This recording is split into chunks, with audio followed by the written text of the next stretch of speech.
Routinely, Elijah came home from school while dumping the wrappers out of his backpack onto the sidewalk, while contemplating where else to put them.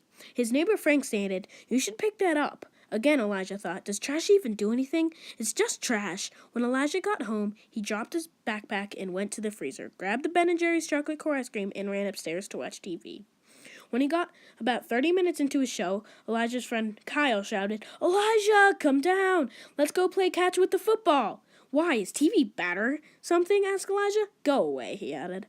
Later, he left on the TV, went downstairs, ate dinner, and went back upstairs to go to bed. He wished he could watch TV and eat ice cream for a lifetime. That night, his bed traveled to the future. With a big splash of water, he woke up mesmerized by the rock of waves and sweet smell of fruit in the air. He was sitting there for a long time until he finally got washed up onto a beautiful and rugged beach with the salt water brushing up against his bed. Elijah looked around and saw big and small fragments of boat material scattered around the beach. Elijah was in his bed until he heard someone sobbing. He got out of bed and got closer.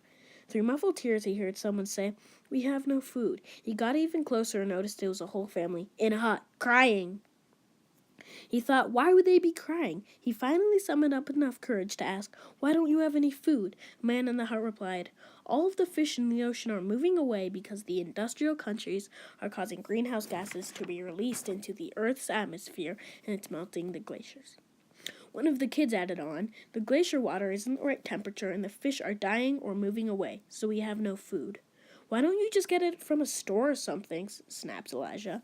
The kid started to talk again, but Elijah was already walking to his bed. Elijah lay down and went to sleep again. This time, when he woke up, he was in his bed in the dirt next to a tiny wooden, picturesque house. He got out of bed and heard someone walking. He walked around the house and saw a man at the base of a giant hole. He asked the man, "What happened? Is something wrong?" "In about 50 years, our islands will be submerged in water. When it floods, the salt water gets into our freshwater wells, and instead of hydrating us, the salt water dehydrates us," replied the man with a slight accent. "Whoa, that's horrible." After that, Elijah added, "Bye, thank you." Elijah had noticed why they couldn't get the food from stores. They didn't have any. He went back to his bed, clambered in, and went to sleep. He woke up flabbergasted because of the shameful things he had just encountered. Elijah knew what he had to do. He sprinted outside, picked up the trash from his backpack, and threw it away. Instead of watching TV, he thought, what else could he do? Then he thought, it's a weekend, so I'm going to go on a nice, long bike ride.